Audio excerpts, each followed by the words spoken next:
The trading post on 442B buzzed with activity as merchants from across the galaxy hawked their wares. Steam rose from alien food vendors while translators chirped in a dozen languages. In the middle of this chaos, 23-year-old Sarah stood before a cage that made her heart race. Inside the reinforced titanium bars lay a creature that shouldn't exist. The wolf was massive, easily twice the size of any Earth wolf she'd studied in her xenobiology courses. Its fur was pure white, almost glowing under the station's harsh lights. But what caught her attention were its eyes, not the typical yellow or brown of normal wolves, but a brilliant electric blue that seemed to pierce straight through her soul. "That's a war beast," wheezed the three-armed trader who owned the stall. His mandibles clicked nervously as he spoke. "Last of its kind, they say. Found it drifting in a damaged ship near the void border. Previous owner must have died in transit." Sarah knelt beside the cage, ignoring the warning signs plastered across it in 17 languages. The wolf's massive head turned toward her, those blue eyes studying her with an intelligence that made her breath catch. There was something almost human in that gaze, something that spoke of understanding far beyond what any animal should possess. "How much?" she asked, never taking her eyes off the creature. Three hearts nearly stopped beating. "Miss, with respect to your father's reputation, that beast is not for sale to humans. Galactic Senate Decree 4471 specifically prohibits the ownership of war beasts by any species classified as developing. That includes humans." Sarah finally looked up, her brown eyes flashing with determination.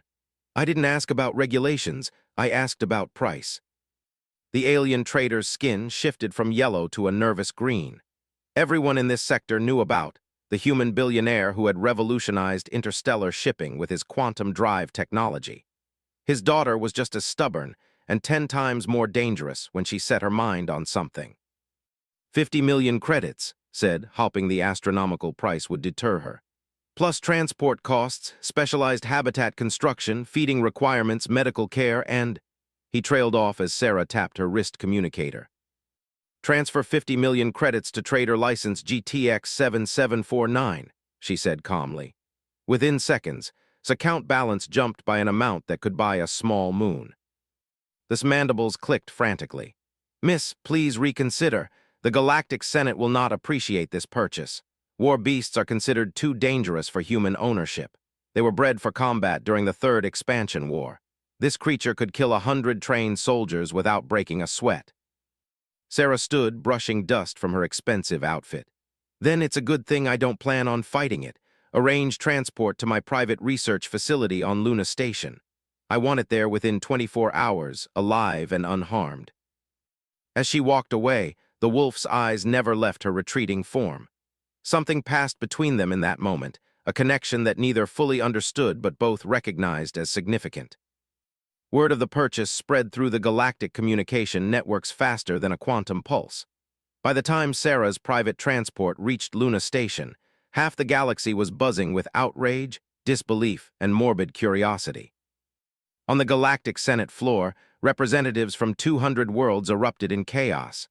Senator of the Republic pounded his 4 fists on his speaking podium, his scaled face flushed purple with rage. "This is exactly what we warned about when humans were granted provisional membership," he roared. "They have no respect for galactic law, no understanding of the dangers they court. War beasts are extinct for good reason." Senator of the Ethereal Collective floated above her delegation, her gaseous form shimmering with indignation. "The humans grow too bold. First, they revolutionize transportation technology that makes our warp drives obsolete. Now they collect forbidden creatures like trophies. Daughter has gone too far this time." The debate raged for hours. Some called for immediate sanctions against humanity. Others demanded the creature be seized by Senate forces. A few radical voices even suggested revoking humanity's membership in the Galactic Federation entirely. High Chancellor, the ancient leader whose species had founded the Galactic Senate 3,000 years ago, finally called for order. His voice carried the weight of as he addressed the chamber. "The human known as Sarah has technically violated no law," he said, his words causing another eruption of angry shouts. "While Decree 4471 prohibits the ownership of war beasts by developing species, it contains an exception for scientific research purposes. Miss has filed all appropriate paperwork claiming the creature for study."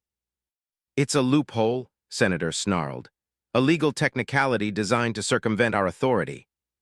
Perhaps, the High Chancellor replied, but it is a valid technicality nonetheless. However, I share the concerns of this body. Therefore, I am authorizing the immediate deployment of Monitoring Station Alpha 7 to Luna Station. If this creature poses any threat to galactic security, we will know immediately. The decision satisfied no one, but it was the best compromise available. Within hours, a massive Senate observation ship appeared in Earth's lunar orbit, its sensors trained on Sarah's research facility like the eyes of a disapproving parent. Meanwhile, on Luna Station, Sarah stood before the creature's new habitat with a mixture of excitement and nervousness. The containment area was enormous, a quarter-mile cube of reinforced transparent aluminum that could withstand a direct hit from a plasma cannon. Inside, the environment had been carefully crafted to match the rocky terrain, sparse vegetation, and a gravity field slightly higher than Earth normal. The wolf paced the perimeter of its new home, those brilliant blue eyes taking in every detail. It moved with a fluid grace that spoke of perfect muscle control and deadly efficiency. Every step was calculated, purposeful, as if it were mapping the space for some future need. "Beautiful, isn't it?" Sarah murmured to Dr. James Wright, her chief research assistant. "Look at the way it moves. There's intelligence there far beyond what we see in Earth wolves." Dr. Wright, a nervous man in his 50s who had spent most of his career studying the safer aspects of alien biology, shifted uncomfortably. "Sarah, I have to ask again, are you sure about this? The galactic databases list war beasts as having an aggression index of 9.7 out of 10. They were literally designed to be living weapons." "Which is exactly why they're so fascinating," Sarah replied. "Think about it, James. This creature was genetically engineered during a war that ended over 500 years ago. It's been in stasis or captivity ever since. What kind of psychological effects would that have? What adaptations might it have developed? What memories might it carry?" As if responding to her words, the wolf suddenly stopped packing and turned to look directly at them through the transparent wall. Those blue eyes seemed to bore into Sarah's soul, and for a moment she could have sworn she saw something almost like recognition. "I'm going inside," she announced, causing Dr. Wright to nearly drop his tablet. "Sarah, no, that's suicide. Even if the creature doesn't attack you intentionally, it weighs over 300 pounds and has claws that can slice through battle armor." But Sarah was already moving toward the habitat's airlock. "It won't hurt me," she said with a certainty that surprised even herself. "I can feel it." "Feel what?" Dr. Wright called after her, but she was already cycling through the airlock. The moment Sarah stepped into the habitat, the wolf's entire demeanor changed.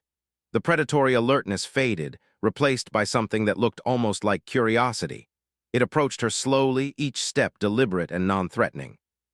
Sarah forced herself to remain still as the massive creature circled her, its nose twitching as it caught her scent. She could feel the heat radiating from its body, could see the individual strands of its pristine white fur. This close, she could make out details that the cameras had missed scars along its flanks that spoke of old battles, a slight limp in its left rear leg, and most surprisingly, what looked like a faded tattoo on the inside of its left ear. When the wolf completed its circuit, it sat down in front of her, head tilted slightly to one side. The gesture was so dog-like that Sarah almost smiled. Almost, but not quite, because those blue eyes held depths that no domestic animal could ever possess. "Hello," she said softly. "My name is Sarah. I know you've been alone for a long time, but you don't have to be anymore." The wolf's ears perked up at the sound of her voice, and it let out a sound that was part whine, part rumble. It was the first vocalization anyone had heard it make since its capture. Outside the habitat, Dr. Wright frantically took notes while keeping one finger poised over the emergency button that would flood the enclosure with knockout gas. The Senate monitors watched through their long-range sensors, their reports back to the Capitol growing more concerned by the hour. Sarah slowly extended her hand toward the wolf, palm up in a gesture of peace. The creature leaned forward, its massive head approaching her hand with surprising gentleness. When its nose finally touched her palm, Sarah felt an electric shock run through her entire body. For just a moment, the world around her shifted. She saw flashes of images that couldn't be her own memories, vast battlefields under alien suns, the desperate cries of wounded soldiers, the howl of pack mates as they fell to enemy fire. She saw the inside of a spacecraft, cramped and dark, with the sound of dying life support systems. And through it all, she felt a crushing loneliness that made her heart ache. The vision lasted only seconds, but it left her shaken. The wolf was watching her intently, as if waiting for some kind of reaction or understanding. "You're not just an animal, are you?" she whispered. "You're a person, a prisoner." The wolf's tail, which had been still since her arrival, gave a single, deliberate wag. That simple gesture changed everything. Word of Sarah's successful contact with the war beast spread across the galaxy like wildfire, but the interpretations varied wildly depending on who was doing the telling. Human media painted it as a triumph of compassion over fear, proof that their species' natural empathy could bridge any gap. The headlines read, "Billionaire's daughter tames the untamable," and "Human heart melts alien weapon." Alien media was far less charitable. The Republic's state broadcaster ran a story titled, "Human Recklessness Threatens Galactic Security," while the ethereal collective's news networks warned of dangerous precedents set by impulsive species. But the most concerning reactions came from the older races, the ones who had lived through the Third Expansion War and remembered what war beasts were truly capable of.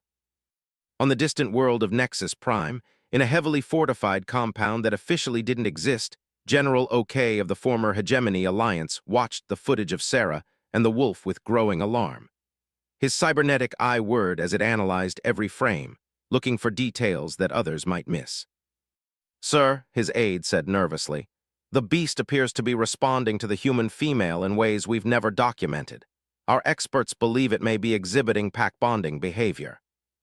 General Ok's mechanical arm clenched involuntarily, servos whining under the strain. He had lost that arm to a war beast during the siege of VII, along with most of his unit. The memories of that day still haunted his dreams. "Pack bonding," he repeated slowly. "You understand what that means, don't you, Colonel?" The aide's face went pale. "Sir, you don't think—" "I think we have a problem," the general said grimly.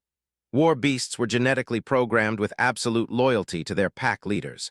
If that creature has bonded with the human girl, then she now commands a living weapon more dangerous than a fleet of warships. He turned to face his aide fully, his organic eye blazing with concern. "And if there's one thing the Third Expansion War taught us, it's that war beasts are never alone for long.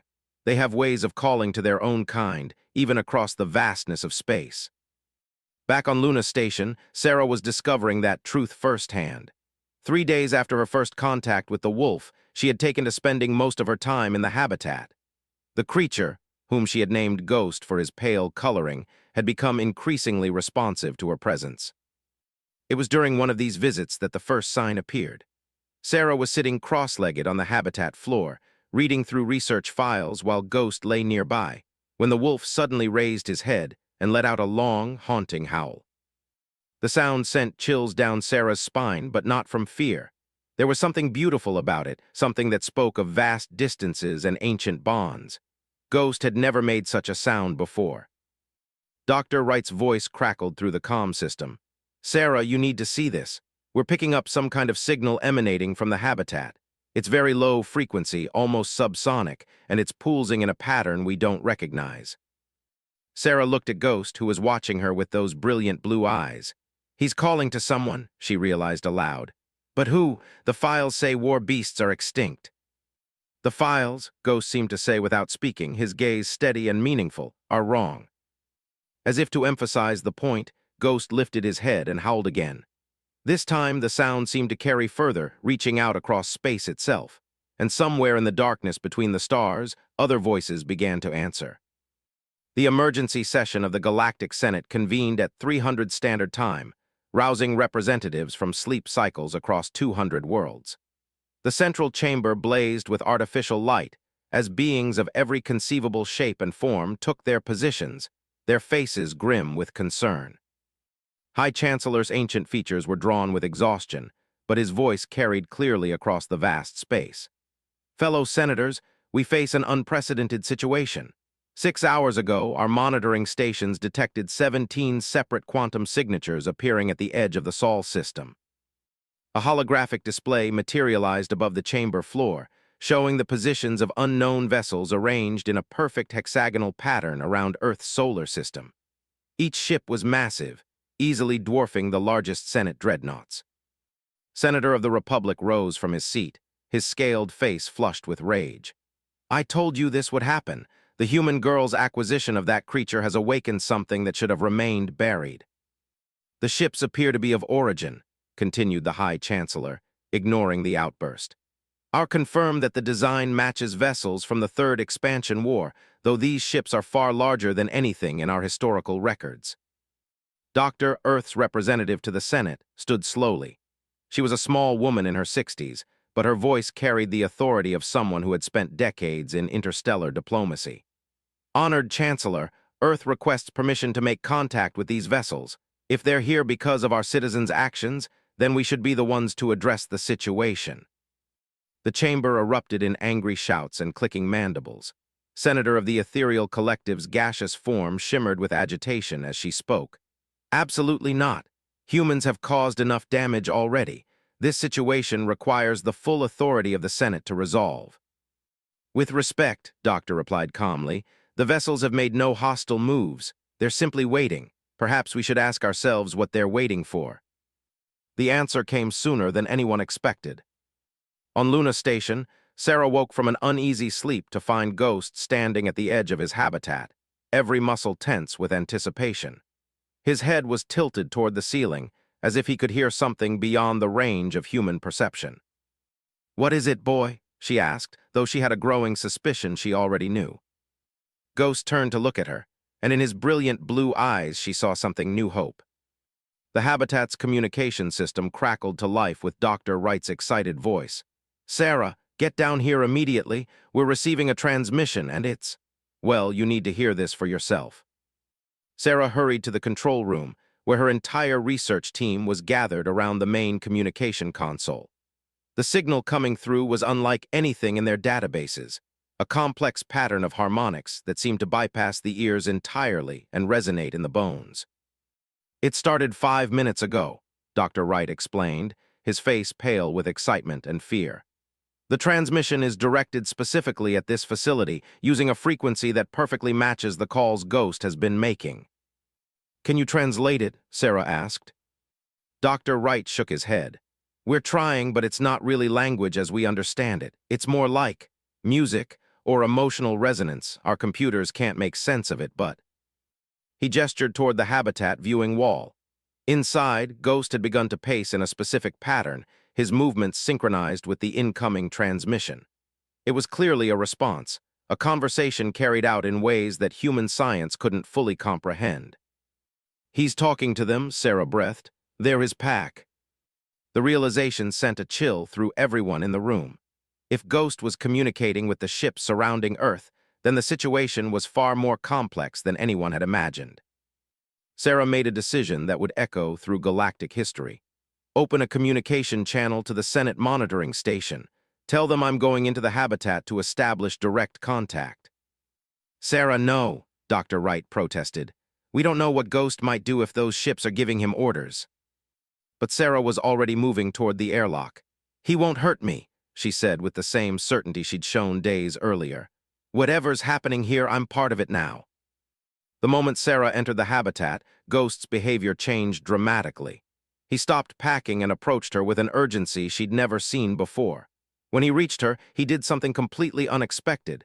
He lowered his massive head and gently took her wrist in his jaws. For a terrifying moment, Sarah thought he was going to bite her.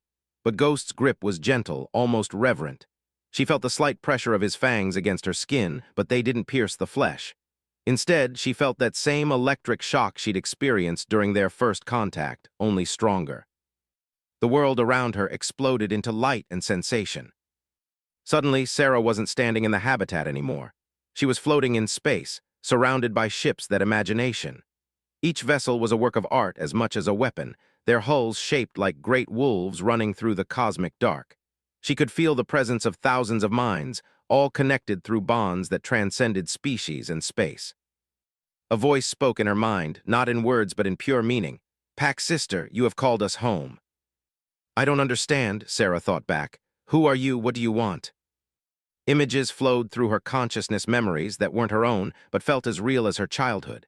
She saw the before the war, a place of stunning beauty where humans and had lived together in harmony. She saw the genetic experiments that created the war beasts, not as weapons of conquest, but as partners for human soldiers who had volunteered to bond with them. She saw the betrayal that ended everything alien races who feared the growing power of the human alliance, who spread lies about genetic manipulation and mind control. She witnessed the war that followed, brutal and devastating, ending with the supposed extinction of both species. Not extinct, the voice corrected her. Hidden, scattered, waiting for the bond to be renewed.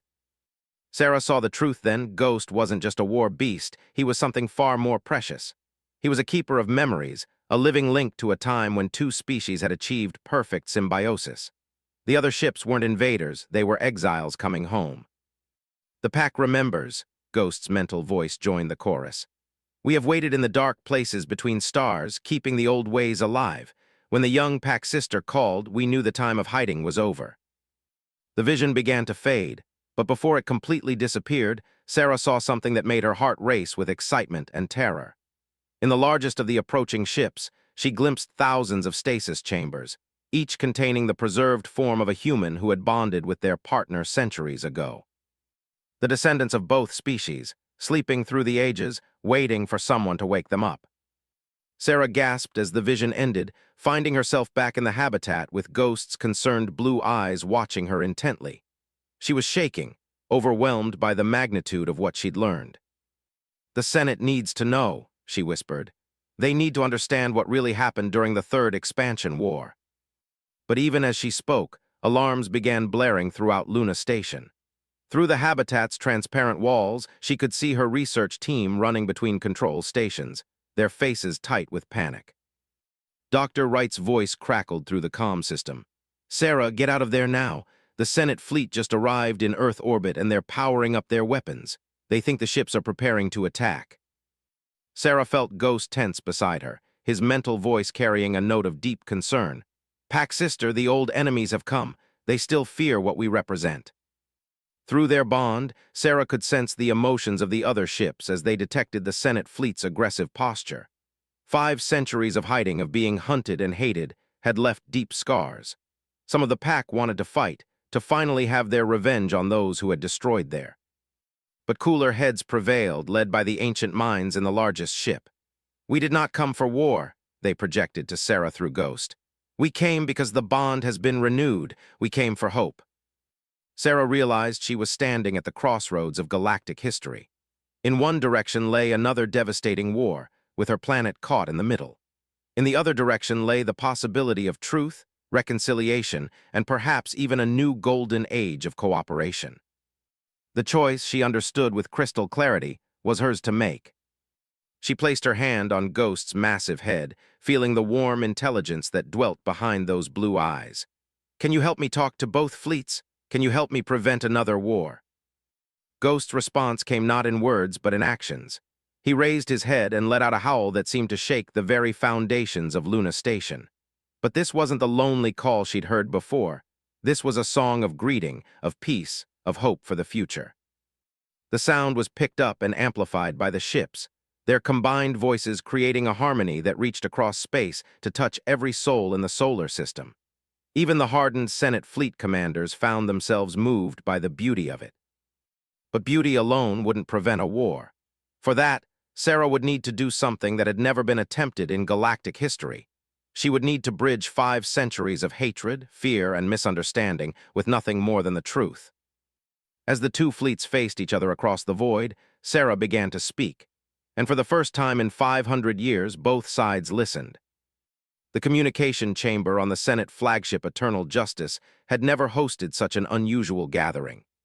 Admiral N, the stern who commanded the fleet, stood rigid with military precision as the holographic forms of Sarah and her companion materialized before the assembled command staff. Through Ghost's psychic abilities, Sarah could project herself anywhere within the solar system, appearing as a shimmering blue figure while her physical body remained safely on Luna Station. The technology was beyond anything the Senate possessed, yet another reminder of what they were truly dealing with. Honored Admiral, Sarah began, her voice carrying clearly through the ship's translation systems, I come to you not as an enemy, but as someone who has learned the truth about the Third Expansion War. Will you hear me?" Admiral N's 4 eyes studied the hologram with suspicion. His species had been among the primary opponents of the Human Alliance centuries ago, and old fears died hard. "Speak quickly, human. My weapons are trained on 17 ships that could destroy this fleet before we could fire a single shot. Why should they choose not to?" Sarah gestured to Ghost, whose massive form sat calmly beside her projection. "Because they didn't come here to fight. They came home." What followed was the most important speech in galactic history. Sarah began by sharing the memories Ghost had shown her, not through words, but through the direct mental connection that technology made possible. Every being in the fleet suddenly experienced the truth as if they had lived it themselves. They saw the real history of the Human Alliance, humans discovering a dying species on a distant world and choosing to help rather than exploit. They witnessed the gradual development of the psychic bond, not as an act of domination, but as true partnership. Humans gained enhanced reflexes, intuition, and the ability to survive in hostile environments, gained the human capacity for rapid adaptation and innovation. Together, the two species had explored the galaxy with a joy and wonder that infected every world they touched. They established colonies not through conquest, but through invitation, sharing their discoveries freely with anyone willing to listen. But success bred jealousy. Older races, set in their ways and fearful of change, began to spread rumors about mind control and genetic manipulation. They painted the Alliance as a threat to galactic stability, claiming that humans were using abilities to build an empire. The truth was simpler and more beautiful than any propaganda. They were becoming something new. Not human, but a hybrid species that combined the best qualities of both. The war that followed was built on lies and maintained by fear. When it ended, the surviving Alliance members made a difficult choice. Rather than continue fighting and risk the complete destruction of both species, they scattered to the dark regions of space. They used their psychic abilities to hide their ships from detection while the humans entered stasis to wait for a better time. "For 500 years, Sarah continued, her voice thick with emotion, they've been waiting out there in the cold and dark, holding on to hope that someday the galaxy would be ready to accept them again. Ghost's call wasn't an act of aggression, it was a message that said, we're still here, and we still believe in the dream we shared." Admiral N was silent for a long moment after the vision ended. When he finally spoke, his voice was unusually subdued. "These memories you've shared, how do we know they're true? How do we know this isn't some kind of psychic manipulation?" The answer came from an unexpected source. General OK, the veteran of the Third Expansion War, materialized as his own hologram in the chamber. His cybernetic enhancements buzzed as he spoke. "Because I was there," he said quietly. "I fought them, Admiral. I lost my arm and most of my unit to a pack of war beasts on VII. But what I never told anyone is what happened after the battle." The general's organic eye grew distant as he remembered. "I was pinned under debris, bleeding out when one of the beasts found me. It could have killed me easily, should have killed me. Instead, it stayed with me until my rescue team arrived.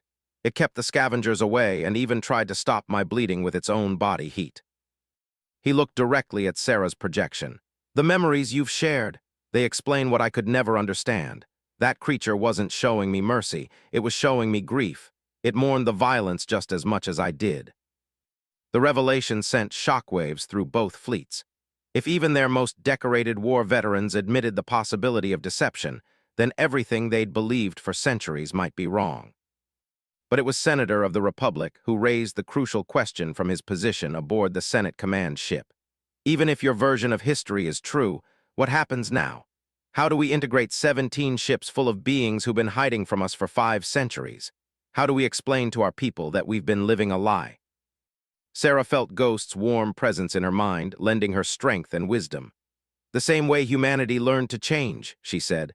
"One choice at a time, one act of courage at a time." She gestured toward the fleet. "They're not demanding anything from us. They're not seeking revenge or retribution. They just want the chance to come home, to be part of the galaxy again instead of hiding from it." "And if we say no," Admiral N asked, "if we decide the risk is too great?" Sarah's projection flickered as emotion overwhelmed her control. "Then they'll leave. They'll go back to the dark places between the stars and wait another 500 years for someone else to be brave enough to call them home. But humanity won't be part of that future. We'll be just another species that chose fear over hope.